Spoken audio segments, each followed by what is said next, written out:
بسم الله الرحمن الرحيم. ألف لام ميم. ذلك الكتاب لا ريب فيه هدى للمتقين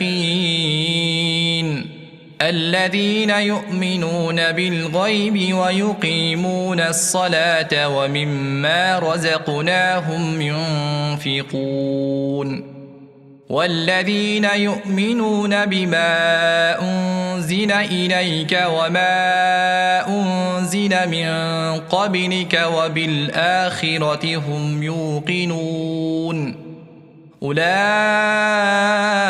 على هدى من ربهم وأولئك هم المفلحون.